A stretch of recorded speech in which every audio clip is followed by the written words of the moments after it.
I guess someday we'll get used to this, but for now, it is starting to seem like quite the journey through the college football playoff. Here we're on to another round. And of course, for you traditionalists, it's New Year's Eve, moving into New Year's Day, and tons of college football to dig into. We got Bill Bender on the line from the Sporting News. Always appreciate these conversations with Bill. How you doing today, sir? Hey, I'm doing well. Thanks for having me on. Of course. Happy New Year. Happy New Year to you, too. Thanks so much. Let's just run through them start to finish, meaning the college football playoff games, which the aside would be that this bowl season is actually for those people paying attention, and the TV ratings would tell us that people still do watch, even though they smirk and chuckle and discard them, that it's been a fairly entertaining bowl season.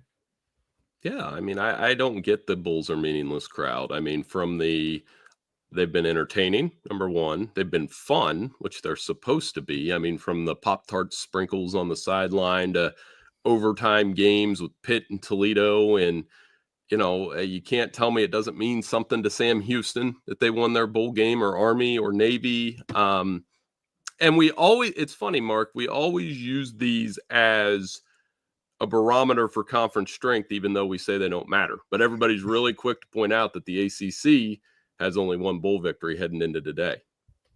That's exactly right. And I got to say that I wrestle with that as well. And I was a staunch defender of bowl games. I love bowl season. I find myself watching less bowl games. Some of that has to do with family obligations between Christmas and New Year's. And then I see a game like USC and Texas A&M the other night. And because I was spending time with family, did not see, except for the game-winning touchdown, a play of that game. But I store all the games. I've got them all, at my fingertips. And I think at the end of the night, I want to watch that game. I'm going to go back and watch that game. I have still yet to do that. But those are the kind of games that I've gone back to. And throughout this bowl season, like Oklahoma, Navy, didn't watch it live, watched every play of the game because I wanted to watch it later. But I wrestle with more people watch these games than almost all regular season games, about 90% of the regular season games. So they have to be relevant. People watch them. As you mentioned, we're quick to go to bowl records and talk about all-time great coaches. What were their bowl records? What was his bowl record? Bo Schembechler didn't have a good bowl record. We tend to gravitate to that. And, the intrigue of the matchups in terms of non-conference teams that never would play each other. I love that. I always have.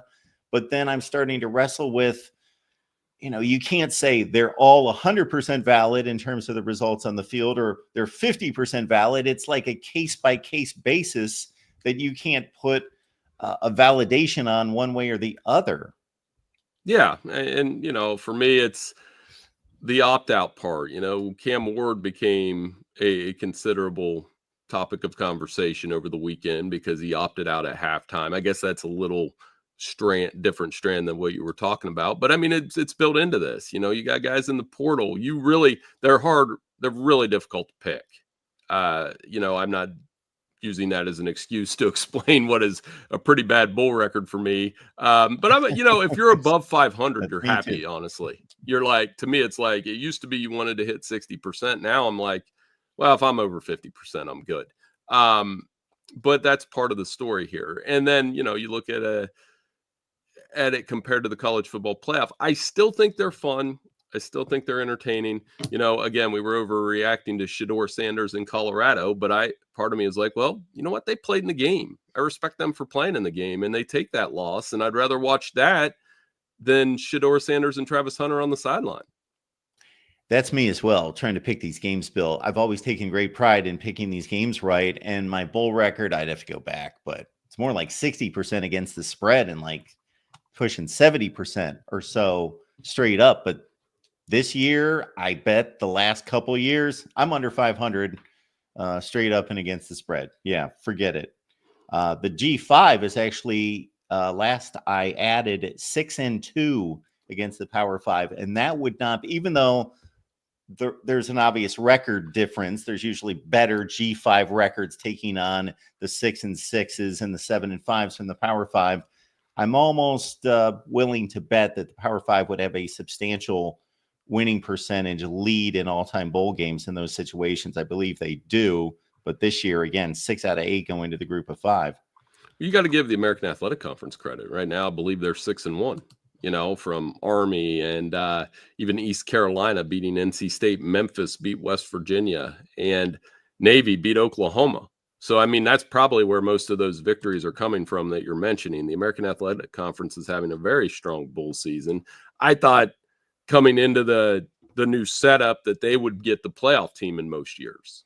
And I know Boise got it this year, but that is a deep conference with a lot of solid programs and solid coaches in the American Athletic Conference as well. So, yeah, they've been one that you would consider, and we'll have our piece later in the week where you put bowl winners and bowl losers. And again, for something that has meaningless, I watch them. They're fun. I'm going to watch all the ones today, December 31st, January 1st. I know they're keeping it off January 1st, but those bowl games get a little lost in the shuffle, but I'm still going to watch them. They're still fun. Yeah. When you tell me that South Carolina and Illinois are going to be on the field together, that intrigues me. Again, I'll have to measure the opt-outs and all that, but just putting the SEC and the Big Ten in particular, and for guys like us, going back to the 90s, the Outback Bowl, the Citrus Bowl, all those New Year's Day SEC Big Ten matchups, for me, that stirs something up right there. Well, Bill, I guess we'll get to the matchups that count, and starting with the college football playoff. Shots fired from the Fiesta Bowl by Sam Leavitt, saying he's a better quarterback than Quinn Ewers. So we'll start there. Arizona State, of course, the biggest underdog of the weekend against Texas. Isaiah Bond will be back playing for Texas. And, of course, Cam Scadaboo is a marked man. He will have to have a huge day, you would think. Yeah, and, Arizona State, they're feeling it. And maybe that'll build them some confidence going into this game. They were the hottest team at the end of the year in a lot of ways. And Sam Leavitt, he had 3 touchdowns or more in 6 of his last 7 games, was playing very well. But they are running into a Texas team that has been running the football and stopping the run at an elite level in their last 4 games. Even maybe not the Georgia game, but the other 3, 200 yards or more rushing, 2 running backs that can really get after it, and a quarterback in Quinn Ewers that I think is playing well. Of the 4 games, quarterfinal games, I think this is the one that has the highest potential for a blowout, or Arizona State could just shock the world. So there is, I don't think there's an in-between in this game. And I think Texas, the way they're playing, the way they look, it's going to be tough for Arizona State to go into Atlanta and win that football game. I was impressed with the Arizona State wide receiver core going into the Big 12 championship game. Of course, Jordan Tyson was such the marked man in regards to targets, 73. Next highest out of the wide receivers was 17. Tyson misses the Big 12 championship game, and the other guys step up and just don't, make basket catches. They're high pointing the football, making difficult acrobatic catches. So the Arizona State receiving core certainly stepped up. And when you hear Sam Leavitt, when you hear Cam Scadaboo talking about being the best in the country, you know where that comes from when you listen to Kenny Dillingham speak and his confidence and what he instills in this program.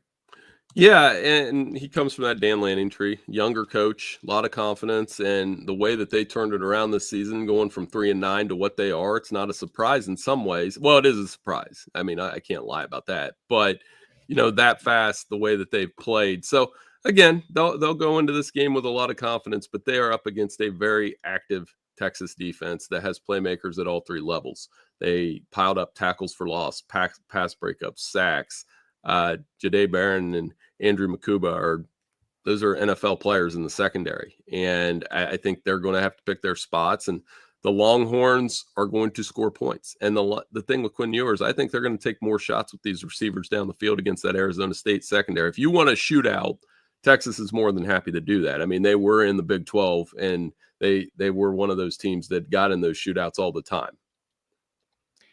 BGPO Football Funk, thank you so much for the contribution. We appreciate you, Dre, for showing up and supporting the voice of college football. We're happy to have Bill Bender here. Bill joins us typically on a Wednesday to break down all the big games in college football. And we just thought we'd go live to get this out there as soon as possible. Your comments and questions are welcome. We got Bill for a few more minutes here. I said I'd go chronologically. I was forgetting about New Year's Eve. Of course, we got the Fiesta. And I talked about Cam Scadaboo needing to have a big game. It's conventional wisdom, of course, that Ashton Genty has to go off for Boise State to have a chance.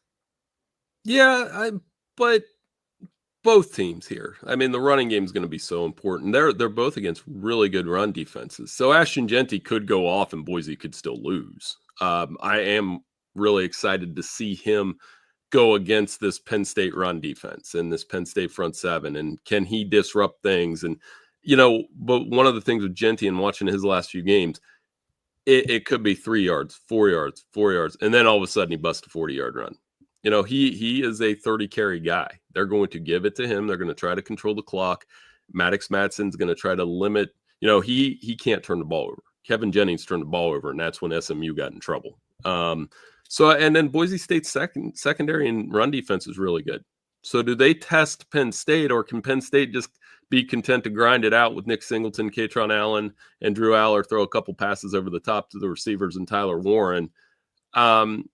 Fitting that Boise State is in this kind of, I don't want to call them a Cinderella. I kind of do, even though they're the 3 seed. But can they make it interesting on New Year's Eve and make this a game? And, as a group of 5 rep, it'll be really interesting to see if they can do that. I think basically across the board, aside from Georgia, Notre Dame, this is what the seeding process has given us. The lower seeds are the favorites and heavy favorites in 2 of these situations. You mentioned the quarterback, Maddox Matson, 22 touchdowns, 3 picks, but against the competition that he faced for the most part this season. He's certainly not Trevor Lawrence. You don't want to put a game plan on his shoulders. I don't know why Penn State wouldn't just load up and say, Genty is going to beat us, and until you prove otherwise, we're just going to load the box, and you're going to have to throw it, because Cam Camper he's an Indiana transfer. He knows Big Ten defensive play, but there's not a whole lot of threats on the outside for Boise State either.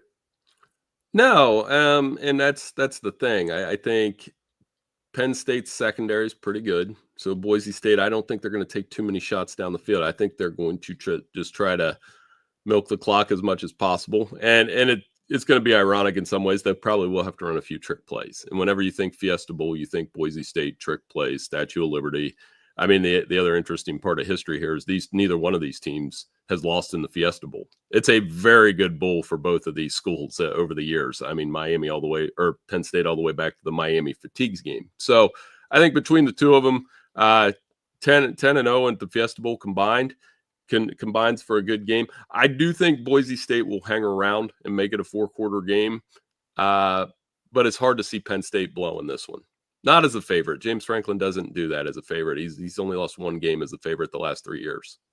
Bill, I'll take you back 5 years before the Jimmy Johnson, Vinny Testaverde, Penn State showdown. Penn State shuts down Marcus Allen, beats the Heisman Trophy winner in USC at the Fiesta Bowl. I think that was their first Fiesta Bowl as well. But it is funny that you bring up the 10-0 combined record. I had a caller the other night say, I don't like these bowl games and the CFP, how they're putting them together. I would like a more traditional Fiesta Bowl matchup. And I said, first of all, doesn't get much better than that. Yeah, I said, first of all, there's been no conference affiliation with the Fiesta Bowl. So I don't know what a traditional Fiesta Bowl is. And I said, I don't know that anyone's played more in the Fiesta Bowl than Penn State with 7 games. Have they? I wonder. I feel like Nebraska was out there a couple times and that kind of thing. But 7. That's Ohio State's been frequent visitor out there. That they're also very good in the Fiesta Bowl, as any Ohio State fan will tell you. But I think it's the perfect one to set up the other 3. I know we're bouncing around a little bit here, but I like how they scheduled it. I think they scheduled the build up perfectly with these first 2. These are the 2 that Arizona State, Texas, Penn State, Boise State. These are the ones that people don't think will be competitive, which means at least one of them will be. And it sets up those other 2 matchups, which ought to be really good. Jackson, we appreciate you dropping Bill's X Twitter information there in the chat so everybody can follow Bill. He's a great follow, one of the most knowledgeable writers on college football anywhere you will find. So you're college football junkies because you're here listening to us. So please follow Bill on Twitter. Then you can follow him to all of his various articles on the Sporting News. And what's funny about the Rose Bowl, you're talking about the build up. Of course, the Rose Bowl has been staunch about we don't move off of 5 p.m. Eastern time on New Year's Day, except when the NFL's playing. That seems to be the only thing that moves anybody in sports is when the NFL says, you're going to play on January 2nd. The Rose Bowl makes that move when January 1st is on a Sunday. But here's the showdown. Of course, Ohio State and Oregon. We could talk about this game forever. I'm in the process of watching the game and I'm late on my homework. I've only watched 3 quarters and taken all sorts of notes. So hopefully we'll get something out here very soon, but I will leave it to you to try to figure out how does this one lay out and what are the keys? Well, I mean, can Ohio State get after Dylan Gabriel this time, right? They didn't touch him in the last game.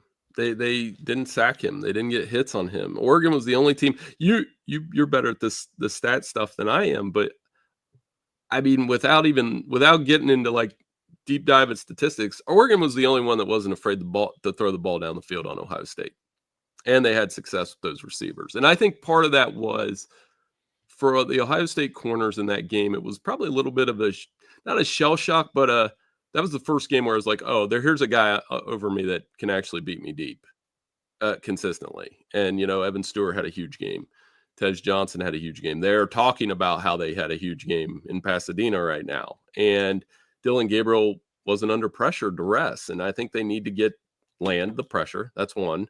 And then for Ohio State, just tap into what they did in the first quarter against Tennessee, throwing the ball to Jeremiah Smith. Will Howard was on point. If Will Howard's on point in this game, same deal. If Oregon doesn't get to him, he's going to have a huge game. So I think it adds up to a very similar game that we had on October 12th. And if Ohio State makes the adjustments, if the pressure was on Chip Kelly in this first round playoff matchup against Tennessee, I think the pressure's on Jim Knowles here because there's that reputation of, oh, it's a big game. Look how many yards Oregon had on them the first time. Nobody else cracked 300.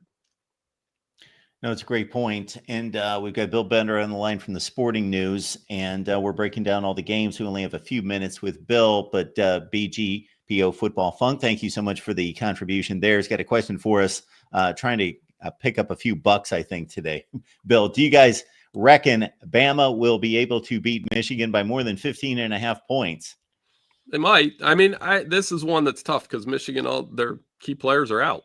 And their offense was miserable all season, which was masked by the Ohio State win. And I don't think they have Mullings, Edwards. They're going to have a pretty bare bones team out there today. I think they'll fight and maybe able to get out to a couple stops, but that does look like an Alabama blowout to me. And I don't know that it's one that Michigan will be worried about heading into the offseason with the changes that they have at offensive coordinator, Bryce Underwood, et cetera. The Michigan team that'll be on the football field today will not resemble even remotely what they'll have on the field next September. Well, Bill, I agree with your conventional wisdom, and you're probably right, but I hope you're wrong just because my picks are out. And I picked Michigan to cover, but I don't think they will today. Yeah, I couldn't turn down the 15.5. And this is where we are with bowl season. It was only 5 years ago that these two played in a Citrus Bowl, and it turned out to be a blowout at the end, but it was a really good football game, and basically everybody played, and you truly had Alabama taking on Michigan. All right, we finally get to Georgia, Notre Dame, Bill, and this, of course, centers around Gunnar Stockton, and I'm going to give you a date, and even though you don't think you're huge on stats, I think you'll remember, okay, January 1st, 1994. What transpired then and has not since then? But Notre Dame bowl victory in a major bowl. Yes. And that would have been the Sugar Bowl, right? That was the Cotton Bowl against Texas A&M. That major. Okay. So yeah. I always go back to the which bowl game was it where they beat Florida and Lou Holtz said, oh, well, that was 2 years earlier. The Cheerios joke. We always remembered that growing up in a Catholic school because I do remember that game very clearly when they beat Florida. But no, I mean, this is that moment for them, right? Like it's set up. A lot of people are going to pick Notre Dame to win this game. Their run defense is we'll see without Riley Mills. Georgia with the quarterback question. This table set for Notre Dame to do this. Marcus Freeman just won the Dodd Coach of the Year award. But they've got to go out and do it against an SEC team. They've got to prove it. They got to prove that they have the guys on the outside that can test those SEC corners. We always hear about that. And we'll see if the running game's dominant enough. And Riley Leonard will have to make a handful of passes. But there's a reason Notre Dame's a popular pick. But always in the back of my head, I just keep thinking, Georgia played the toughest schedule. Kirby's had a month to tell them that. And they are the SEC champs. And they're down at the Sugar Bowl. So this will not be an easy win if Notre Dame pulls this out. I like Georgia to win the game. And I bring up 1994, and I love football history, but I think that has nothing to do with these two teams going onto the field, that these Notre Dame players won't be like, oh, we're supposed to lose this game. We always lose. Well, these guys didn't lose any of those games. No. I don't believe that, but I do flinch when it's Georgia, because they just seem to win all these kind of matchups under Kirby Smart in the last 5 years versus Notre Dame, obviously coming up short, although they played so much better against ranked teams under Marcus Freeman. And people would be surprised that Georgia, these receivers need to step up for Gunnar Stockton. I think they lead the nation in dropped passes. They need he'll probably work the tight ends. Lawson Lucky, Oscar Delp, they'll probably get a lot of touches in this game, a lot of targets. And, for Notre Dame, their secondary, I've said this on a couple shows today, where Notre Dame's defense reminds me of Michigan last year. Very connected, very veteran, maybe not like a first-round talent on the field all the time. I mean, I know, with Michigan, they have Mason Graham, Kenneth Grant. Notre Dame has a lot of guys that will get drafted, and they've played football for a long time. The Riley Mills injury hurts.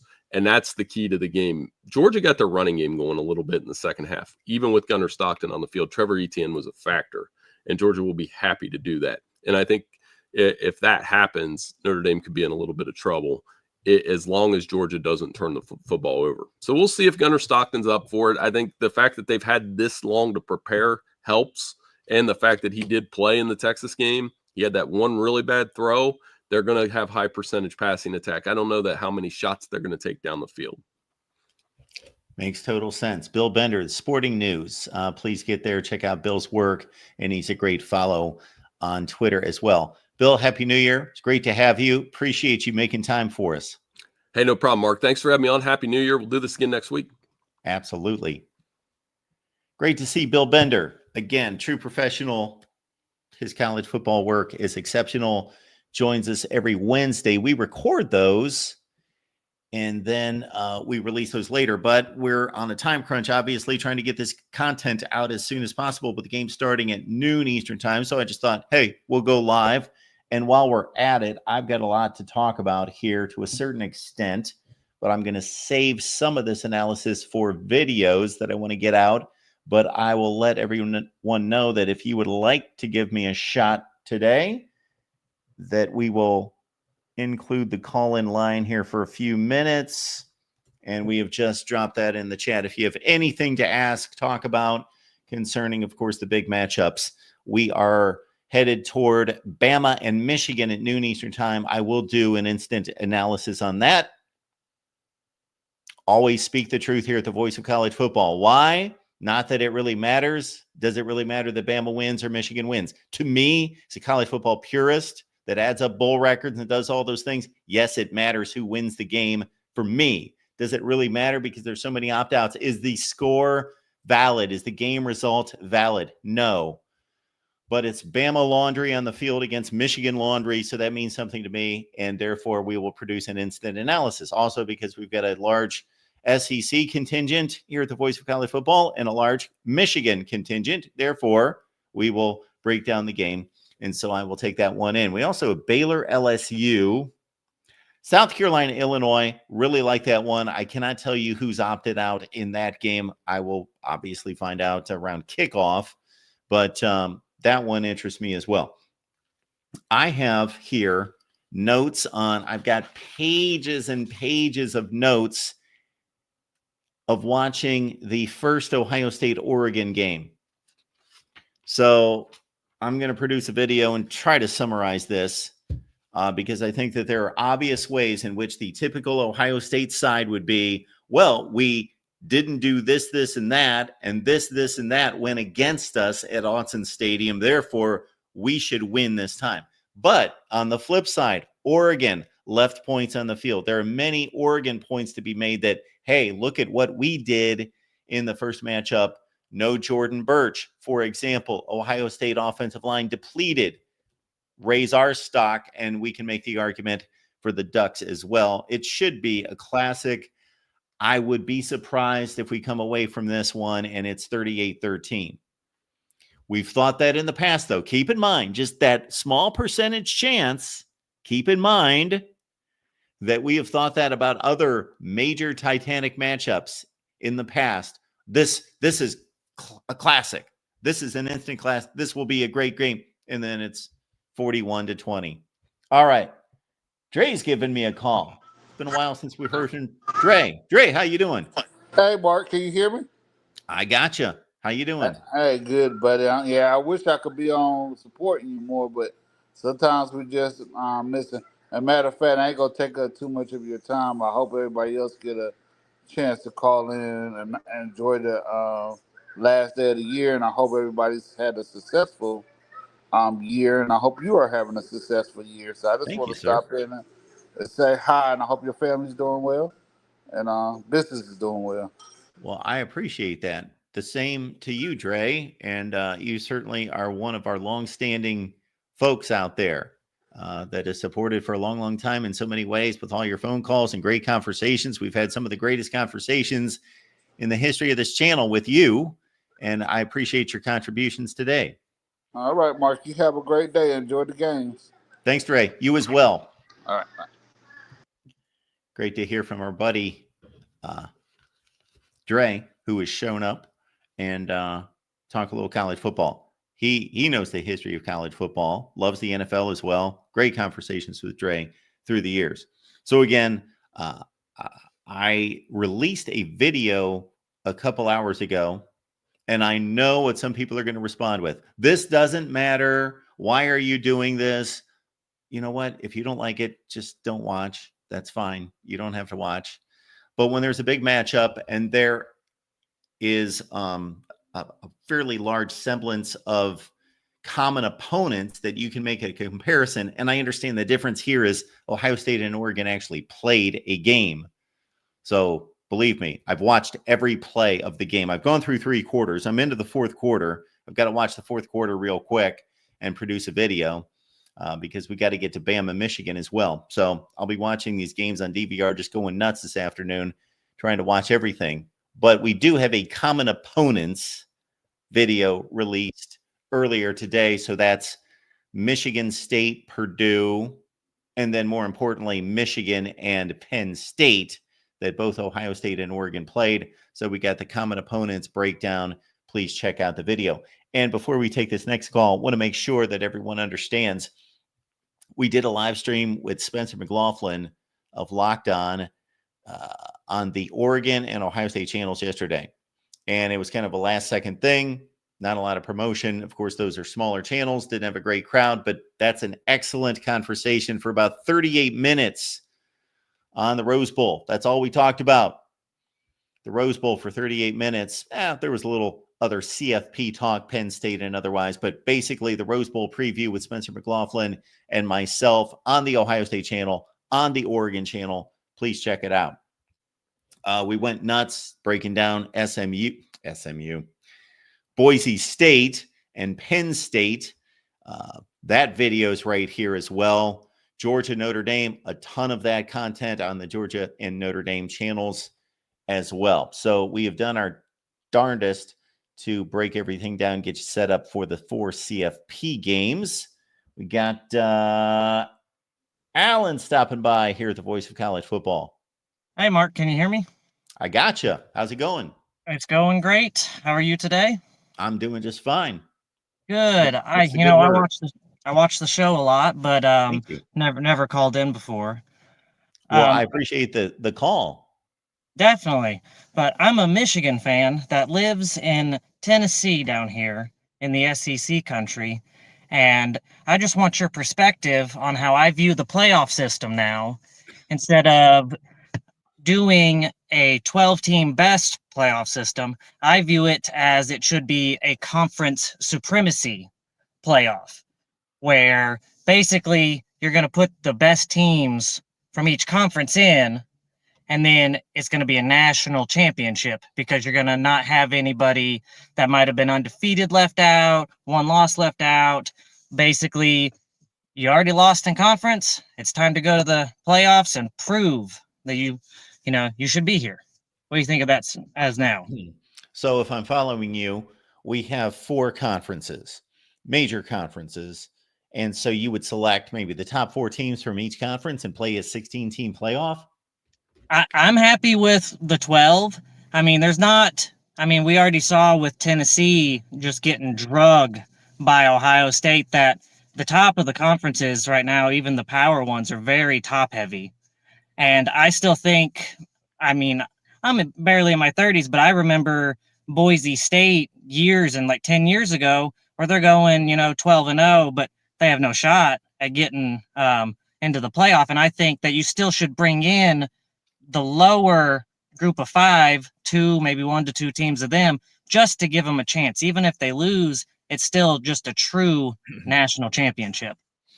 So I think you've got a valid system there to a certain extent, but I'm going to push back a little on the math to start and then also on the concept. So in terms of the math, I don't know how that works out. If you're going to equally represent every conference, and we've got 4 major conferences, but you also want to include Notre Dame, possibly, of course, if they earn it, and the group of 5. So how does that the math work out? I don't think there needs to be a set from each conference. I still think Oh. you should do the rankings from the top, but if you're the 3rd place, 4th place, you're still trying to fight your way in, but you should still guarantee some of the lower conferences. And I'm kind of a Notre Dame hater because they should have joined a conference years ago. Sure. So they should either be in the ACC or the Big Ten at this point.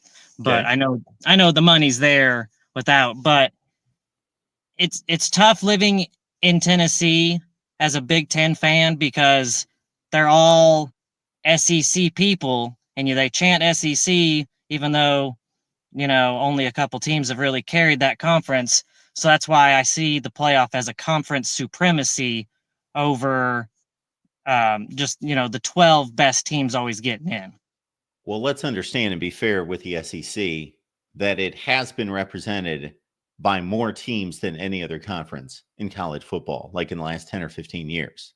There have been more elite teams in the SEC than anywhere. When you're talking about, yeah. So anyway, to get back to your point, so originally I thought you just wanted to evenly distribute playoff teams per conference because you were rewarding whatever that conference structure was, the top 2 teams, 3 teams, 4 teams, whatever the case might be, evenly among these conferences. But now it doesn't sound like it's exactly that. So it sounds like what the current system is exactly what you want. I like the current system minus the seeding for the conference champions because some conferences aren't the same. But until the NCAA technically steps in and makes all conferences play the same conference schedule, then I don't like, the SEC playing 8 conference games, the Big Ten playing 9, you getting to schedule a late FCS or lower FBS opponent, into December right before your game. Well, that's the knock on the SEC, which I understand. There's also a knock that I have because everyone in the SEC still plays a difficult non-conference opponent. They still go out and schedule at least 1, if not 2. I have more of an issue with Indiana scheduling no one. No one this season, no one next season. That's the problem I have. I agree. It's a tough because now you can go 11-1. Indiana was supposed to have, a tough in-conference schedule, but Michigan and, Washington basically laid eggs this year and made their in-conference schedule basically almost a cakewalk outside of Ohio State. Yeah. So again, I am not discounting the the national uproar that you and others have about the SEC scheduling this game in November, although I really don't have an issue with it, because to me, the schedule is the schedule, and however the games are distributed, they are. So instead of playing a cupcake in September, they're just moving one into late September. And as long as these conferences are autonomous, they can do whatever they want. So I don't hold it against the SEC. I would like a little more uniformity. And to your point about Notre Dame, I don't hold that against Notre Dame, and I never have. I've been very clear about I don't hold that against Notre Dame. As long as some entity is going to be allowed to do whatever they want, then they're going to do what's in the best interest of themselves. College football needs to be organized, and there needs to be strong leadership to force Notre Dame into a conference. Yeah, and I think unfortunately the NCAA will not be able to do that, as Steve Dace, your friend, always says they're on the way out in the next couple of years. Basically, they're powerless. So they are powerless. All that they're good for right now is basically when someone snitches on somebody else, they investigate it. yeah, That's what they do.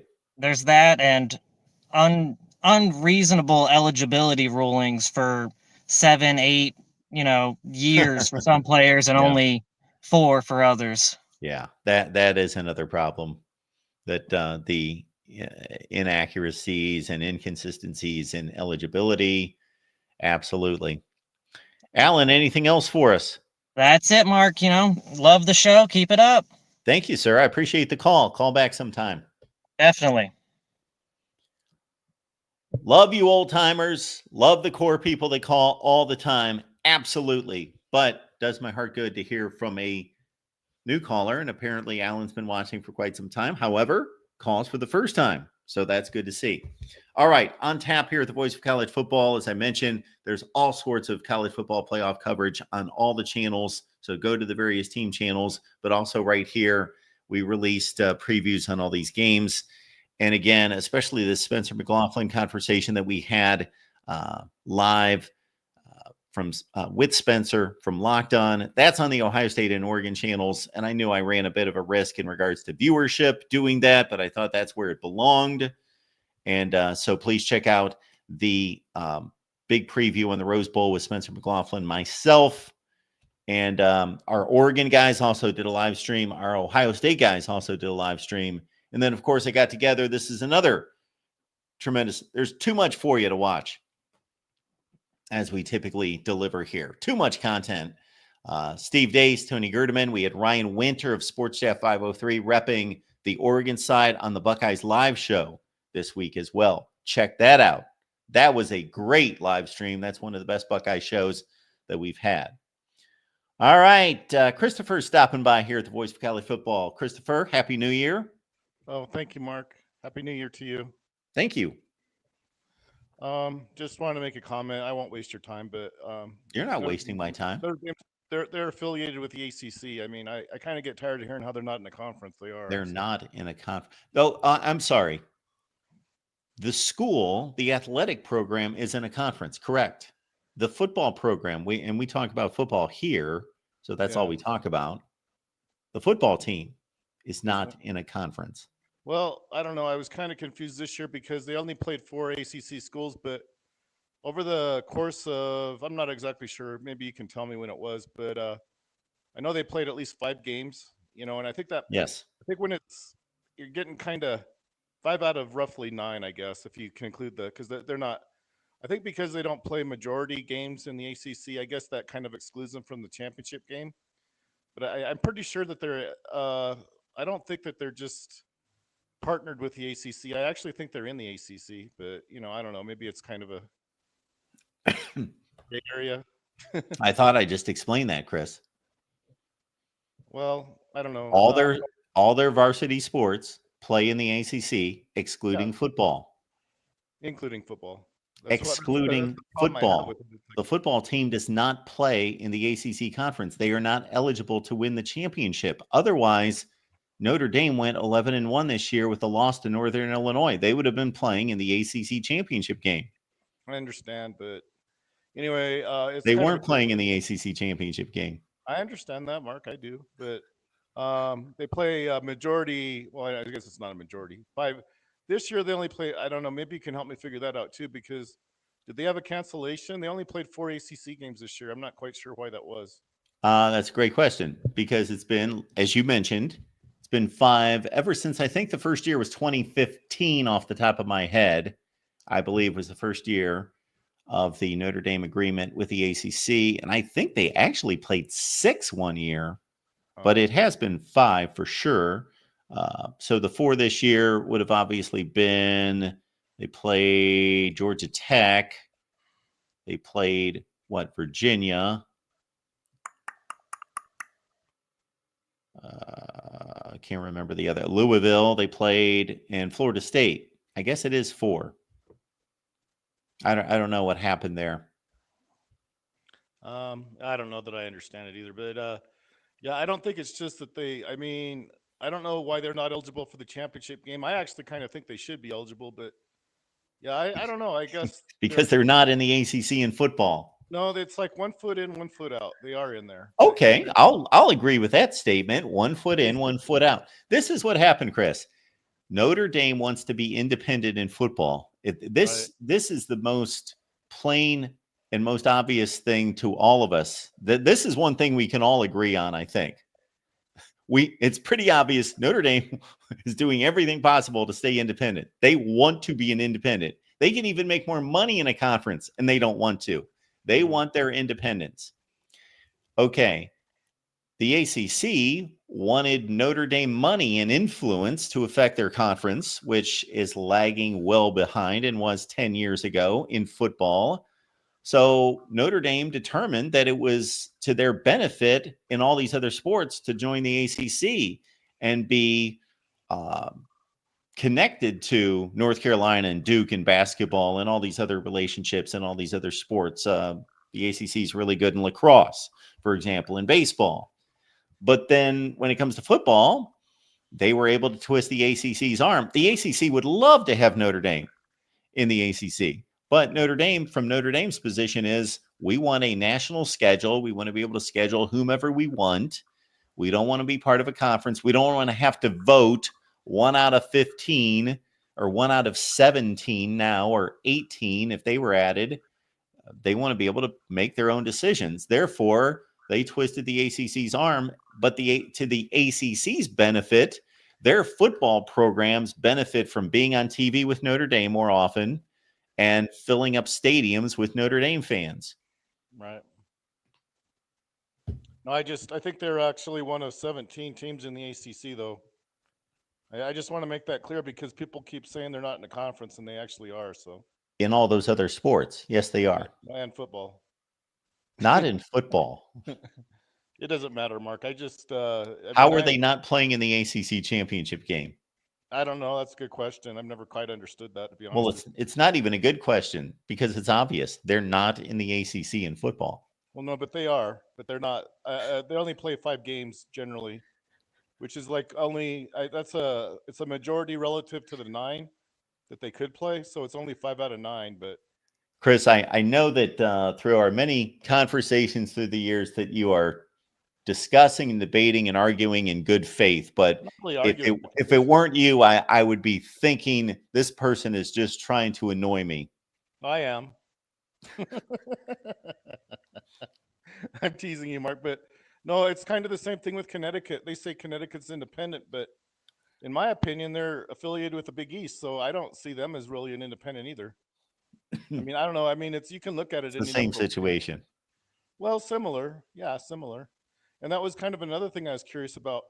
Since there's only 2 independents, I mean, I don't know. I guess you don't really have an independent conference, but wouldn't it kind of made just to fill up why couldn't they have played in the same? Actually, that's a question. I mean, it might sound like a dumb question, and if it is, Mark, go ahead and rail me for it. But I kind of think even with 2 teams, you can still have a title game. Why didn't they play for like the independent championship? And then why didn't Oregon State play Washington State again? I don't quite understand why they can't do that. Okay. Well, there's a difference between having a conference with only 2 teams, like the PAC conference this year. I guess it's the PAC-2.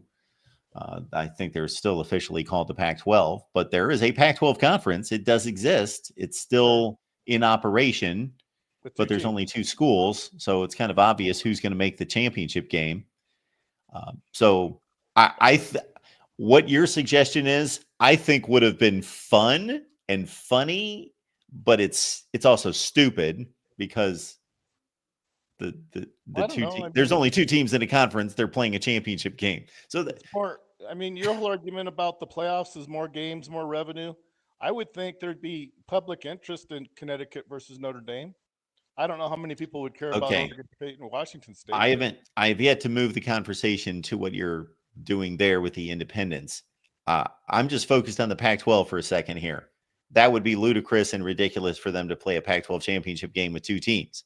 But hey, I would think it would be kind of novel and kind of interesting, and people would laugh at it. Nobody would watch, whatever. So that is a true conference. And if they wanted to do that, fine. They have that autonomy to do whatever they want. Well, I don't quite understand why they didn't do it. There is not an independent conference, though. That's an oxymoron. Those teams are independent. There's not a conference. Don't be confused when you look up conference standings, and just because you see independents and 3 schools listed, they have nothing to do with one another. Zero. Isn't Massachusetts in the MAC? Well, they're going to be in the MAC. They were not this year. Well, I thought they were. I don't believe so. No. They were still in independent. So you would like UConn, UMass, Notre Dame, and that's it, right? Well, no, but I just There's kind of somebody else in there. I'm not arguing with you, Mark. I would just think with like you have so you just have a week there where you just sit. I would think they'd want to play each other. I don't think it's just that. It would be maybe a way to I think it would be something people might want to watch. Yeah, Notre Dame has no use for those other schools. Connecticut? Not really. No. If they want to replace Northern Illinois with Connecticut on their schedule, sure. But it's not a priority for Notre Dame to play Connecticut. No, I'm talking about a title game between those two. Okay. A title of what? Well, there's the independent title. Well, if you want to call it that. I mean, I don't know what to call it, but yeah. Among 4 teams, maybe 3. No, 2. Whatever it is. I don't think I put Massachusetts in the MAC. I thought that's where they were. Well, let's see. I know they're joining the MAC, but I do not believe that they were in the MAC this year. Let's look at the standings you're referring to, which is, of course, we'll pop them up here. Yes. The UMass Minutemen are still independent this season. Okay. And so we've got the 3 teams. Yeah, but didn't they play? And you would like a championship game to be played between Notre Dame and UConn. I don't know if Massachusetts is independent, but I think they played mostly MAC schools. Well, you can see it right there. Confusing to me. Those are the 3 independent teams in college football. Yeah, but Massachusetts played. They look at their schedule. I bet they played. Okay, I don't care what the schedule says. It doesn't matter. They're not part of the league. They are not a member of the MAC conference. Just do me a favor and take a look at it and tell me if you find that I came to the right conclusion or not by looking at their schedule, though. Do you mind? Well, it doesn't matter. They're not eligible to play in the MAC. They're not in the standings, or these websites would have them listed in the MAC. Does it give their schedule?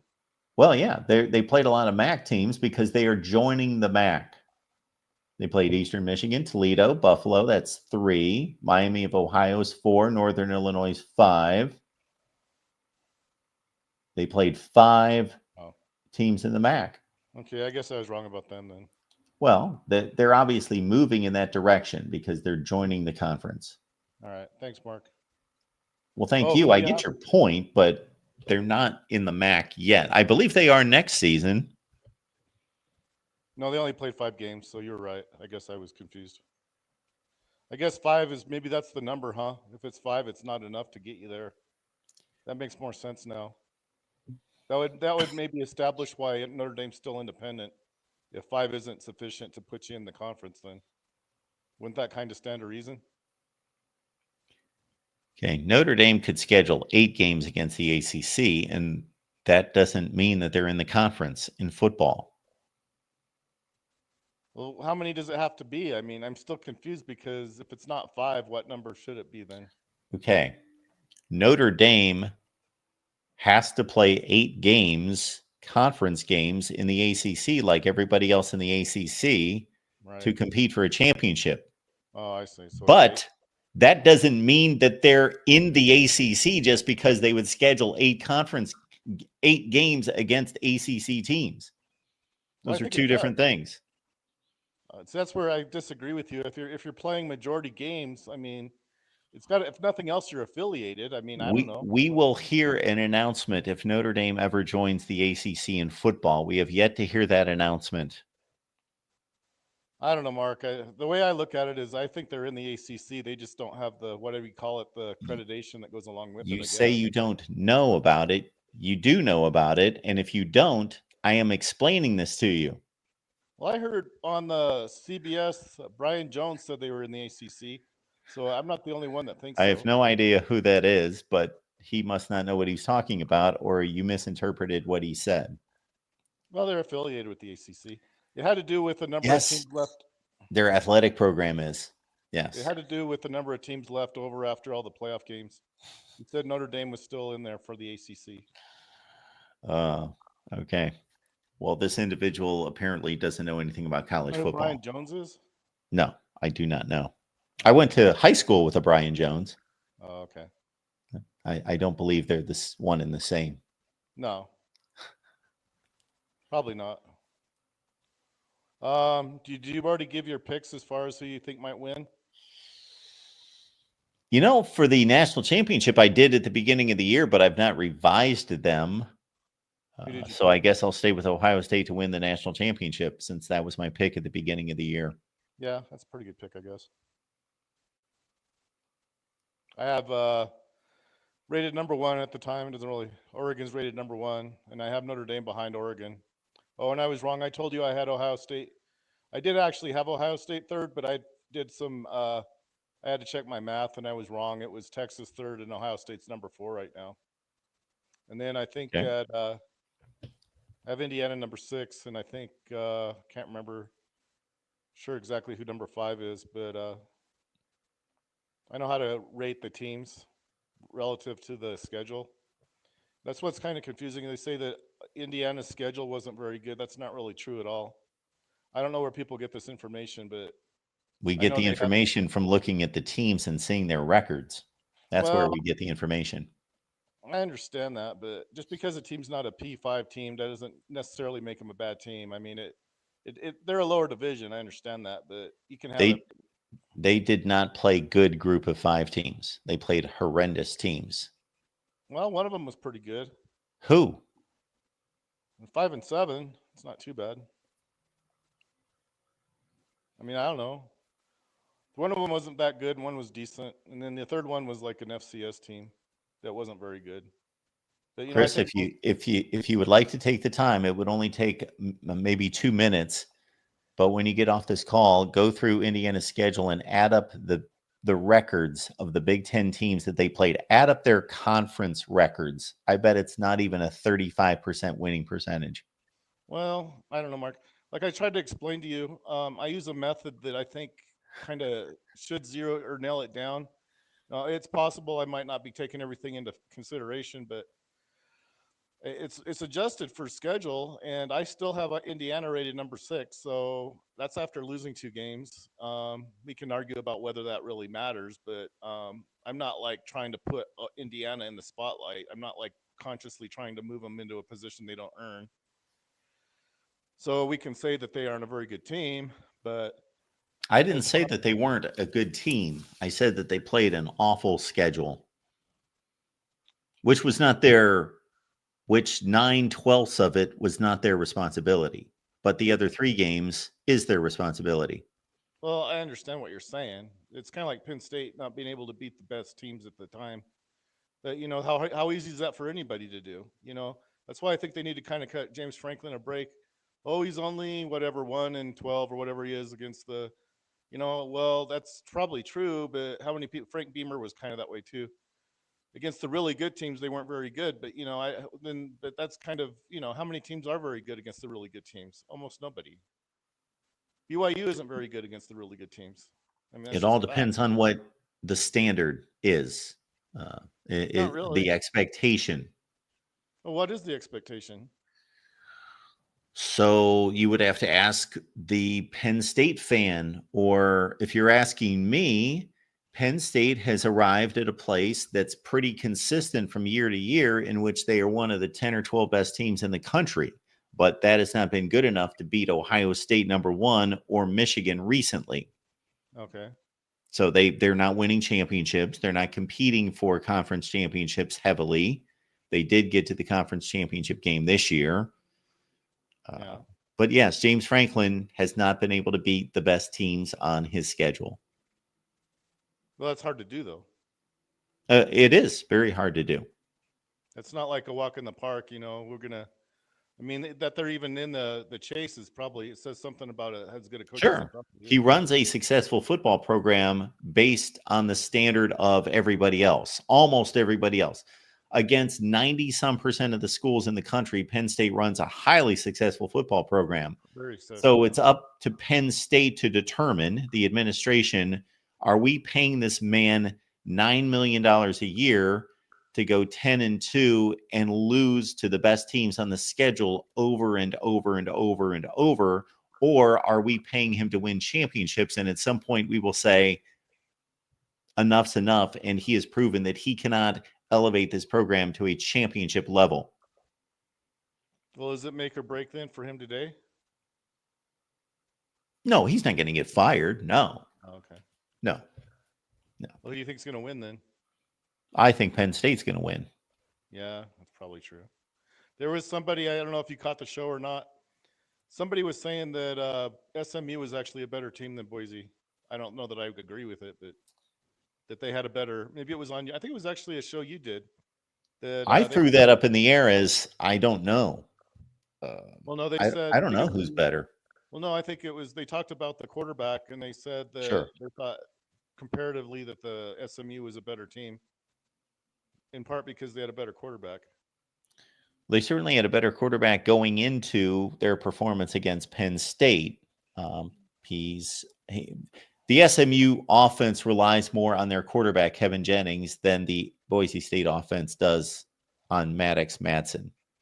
What do you think of the argument that BYU should have been in there over SMU? I think it's a valid argument.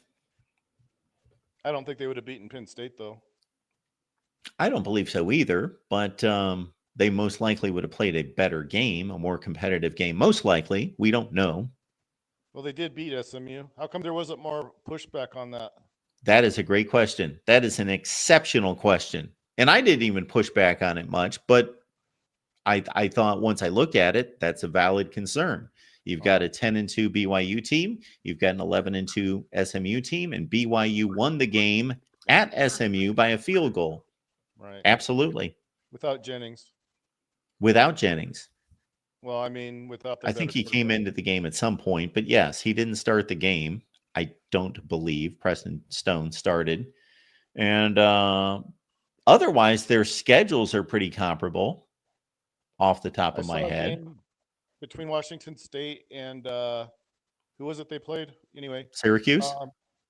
I thought Washington State, given the fact that they lost supposedly their coaches and they weren't like that much worse. I mean, to me, it looked like they were about as good as they were before. I don't know. True. Well, I mean, it kind of makes me wonder how much it really matters to have your best players in the game. Well, that's kind of the whole point to the whole deal. Well, they never quit. I mean, I'm not discounting what you're saying. They did put up a fight against Syracuse. They actually led, I think, 21-14 at one point in the game. But if your premise holds true, then I'd like a jersey and I'd like to play. If it doesn't matter that you have your best players. I guess the point is it's a team sport, and it's like I kind of wonder, having your best players doesn't always mean that you're the better. Colorado had all their good players in there and got beat pretty bad by BYU. You never know what goes into the mindset of a team that's, I don't know what the motivation would have been for the Alamo Bowl, but, it was kind of in a way, it was kind of a title game, wasn't it, between those two teams? A title of what? Well, they were neither one of them, I guess, were advanced to the title game, but kind of like a consolation title game. The winner won the Alamo Bowl championship.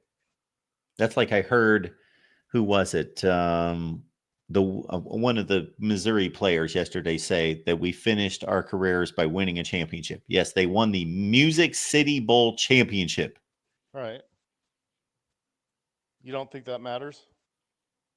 No, I think it matters to some degree. I don't consider that a true championship. See, I don't know. I guess I just don't understand why we have to change everything to make it all about the national championship. I've already told you all about that, and it's not that there might be some merit to it. I mean, it's kind of like the NFL, where everybody's looking for the ring or whatever. You get the ring. I just don't know why maybe it's more of the, what do you call it? It's like on the NFL, that's professional level though. So like what we're doing is we're moving towards a more professional model, I guess, as far Yes, as, we are. well, the whole thing is turning that way. So it won't be long before we'll have divisions just like the NFL does, and divisional titles, and we won't be conferences probably. It'll just be, I mean, they'll probably call them like as if it was the division, but it's not any different that I can see from what the NFL is. Which is, if you like that model, which is fine if you like that model, I just don't really know why we have to use it in the amateur leagues. I think we've had this conversation before, Chris, I know. about 100 times. And I'll explain very briefly. There's two reasons why we have a college football playoff. Two basic reasons. Okay. Reason number one is that for years and years and years and years, college football fans would watch teams play on New Year's Day primarily, and there would only be like one game that would be kind of the national championship game, depending on where the teams were in the polls, or there might be two or maybe even three games that kind of factored in, because you would have number one playing number 5, you'd have 2 playing 7, you'd have 3 playing 4, and there was this vague concept of, okay, what's going to come out of all of this? These teams are playing, so we get to see another data point, another performance, but how are we going to vote for this? Because we're not seeing everyone play that needs to play. Okay. I don't know that I agree with that. That's where I don't agree with you. I kind of think you do see enough. Okay. What year is it? I'm just telling you what the majority belief give is. me a year where everybody was all up in arms, and if you can do that, then I'll agree. There was a year where everybody was all up in arms and so mad because, was there a year like that? I want to know what year it was. Like every year? Okay. Well, in 2004, are you telling me that everything worked out for the Auburn Tigers? They went 13-0. They won the SEC championship. They were not given an opportunity to win the national championship. I already told you how I would have dealt with that, but okay. I Well, think we had 3 undefeated teams. You can't fix that. You can't determine that with only 1 championship game. Okay, so the bottom line answer is that, like every other sport on the planet that means anything, there was a playoff that was determined. The NBA, Major League Baseball, the NHL, the NFL, and then a bunch of other sports that I know nothing about. There's a tournament.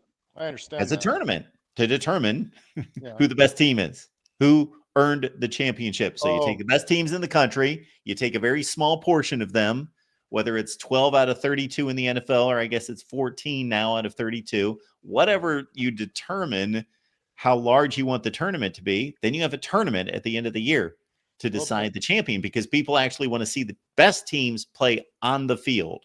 But I think they do anyway. That's kind of why I don't. No, they don't. Like 1 or 2 of them play. Okay. This is not debatable. Again, when BYU, they skated to a win or whatever. Okay.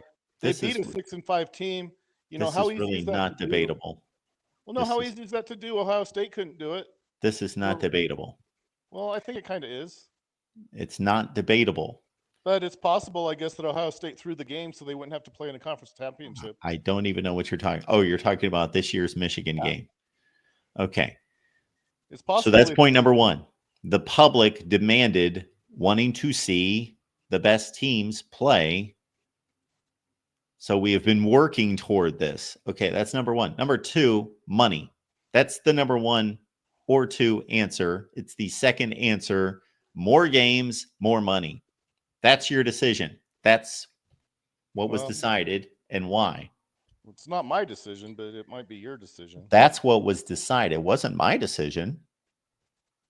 I mean, I didn't expect those games to be so lopsided, if you want to know the truth. I thought they'd all be fairly close.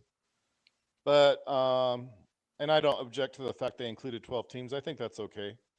And I don't even object to the teams they included. I think that's probably, even with SMU, I mean, they had a better record than BYU. So the fact they lost to BYU, they only lost by a field goal, and they probably didn't have their better quarterback in the game. I can see why SMU went. And like I said, I don't think BYU would have beaten Penn State.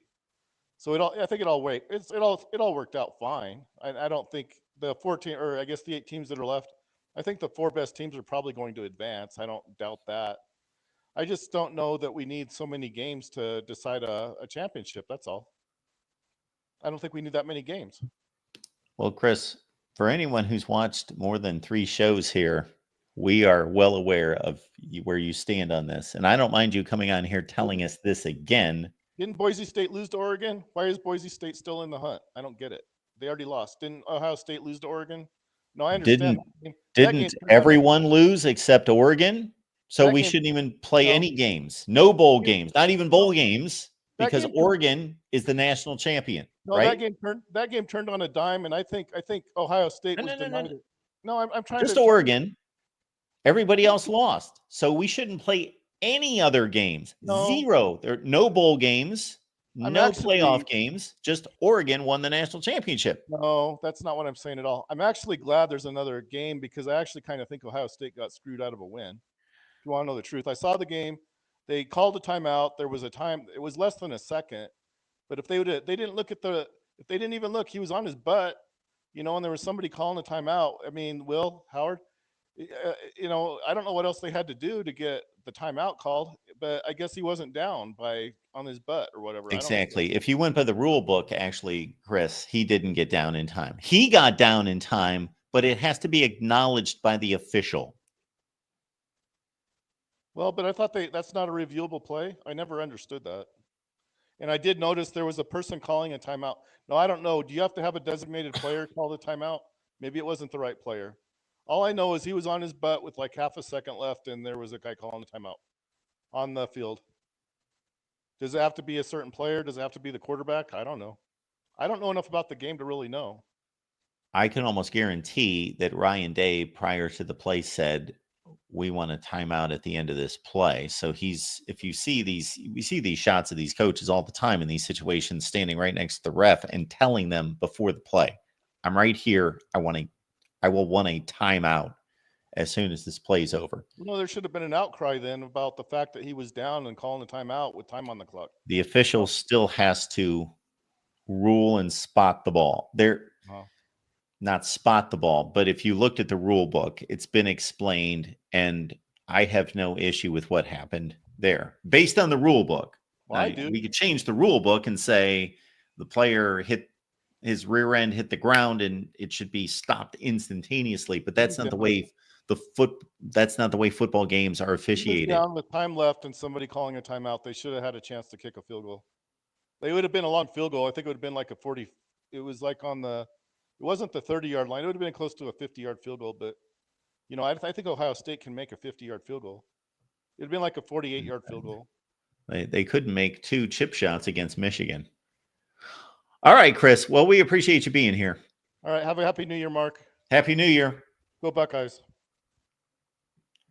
Chris is rooting for the Buckeyes. I think he believes that they got ripped off. He is not an Ohio State fan. I do not believe. He's never expressed that.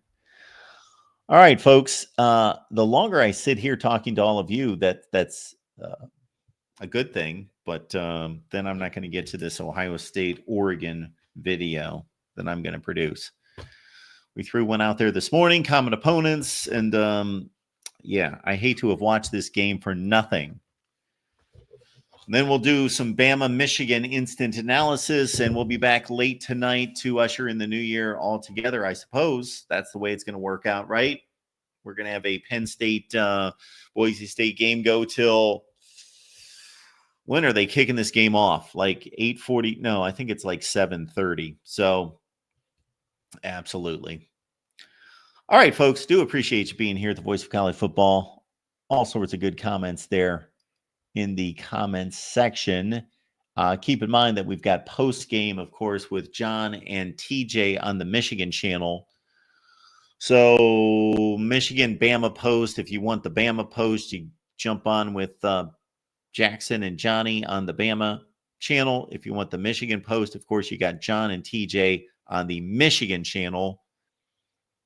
Who else do we have today? Anybody else with post game? I do not believe. I think that's it for the post game. And then myself after it's all done, and either Penn State or Boise State has advanced. All right. And if Kalen DeBoer loses a bowl game, this is what's funny about these bowl games is nobody cares about this bowl game between Bama and Michigan. It's irrelevant, right? Except if Kalen DeBoer loses this bowl game as a 15-point favorite against a depleted Michigan team, then he's going to hear it. He is going to, he's not going to get fired or anything like that. But 9-4, Kalen DeBoer is not going to have a very pleasurable, not a very pleasurable offseason if they lose this bowl game. If he wins the bowl game, the response is going to be, who cares? Nobody cares. It's an exhibition game. Doesn't matter. You only went 10-3. But if he loses to Michigan, whoo, it's going to be a hot seat. Not from the administration, just from the fan bases for Kalen DeBoer. South Carolina, Illinois, that one intrigues me as well. LSU, Baylor. And then the fun that I get when all of this is done, and we're going to have to wait to go through the national championship game, is that we are going to line up all these conference records, all the results, and we will give you all the metrics on the conference comparisons. And it's not looking good for the ACC right now. Not just because of bowl play, but they were horrible in the regular season as well. But we will do our conference rankings. Need to make I have in the past made a huge list of content once the season's over and just go to it. And that's one that I love breaking down, and that's the conference rankings. Yes, Alabama, Michigan post game with Jackson and Johnny on the Alabama channel. And of course, the Michigan side is on the Michigan channel.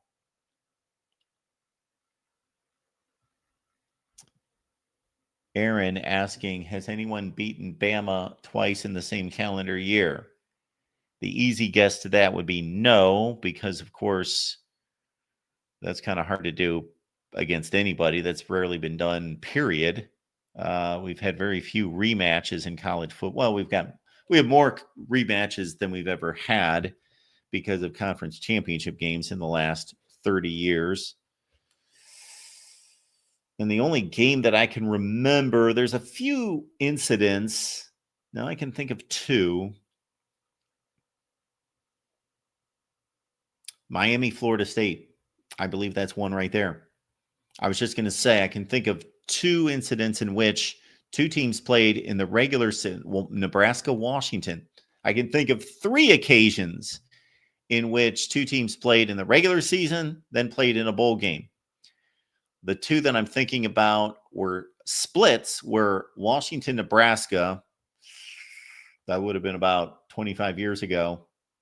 No, not that long ago. 15 years ago, 16, before Nebraska joined the Big Ten. Nebraska, Washington. Nebraska killed them in the regular season, was a huge favorite. Washington won the Holiday Bowl. And then going back to 1978, Nebraska and Oklahoma. How strange that they played at the end of the season. Then they had a rematch in the bowl game, in the Orange Bowl. And then the one that I believe is answering Aaron's question, and we will look it up right now, I believe, we'll see, would be Florida State and Miami. They played in like 2003 in the Orange Bowl. And I believe Miami won both of those games. We will see here in just a second.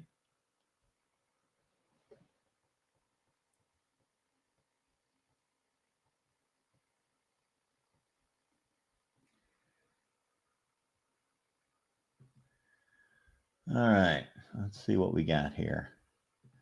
Miami and Florida State comes to mind.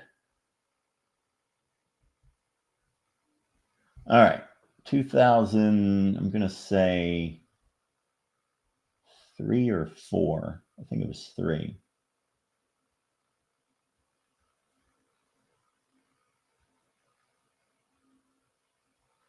There it is. There's your answer. It happened in 2003.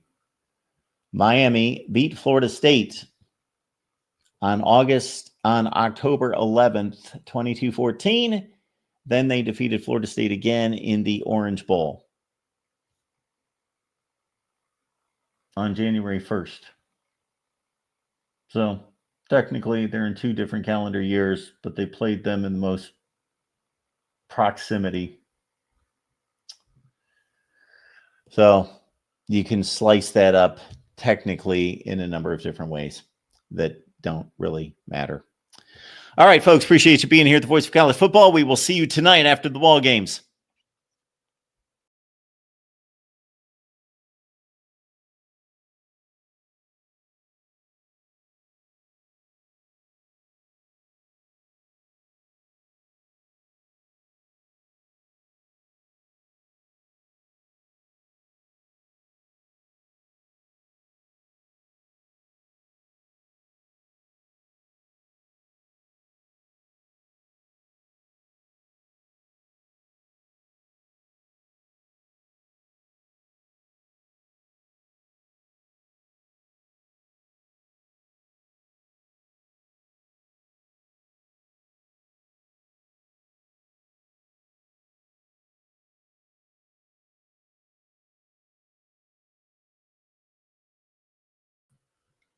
There's your answer. We got it from Nolan just last season. Of course, Washington beat Oregon twice.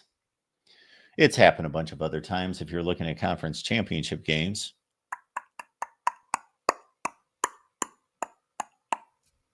Again, it's happened other times in conference championship games, but that would be the most obvious one.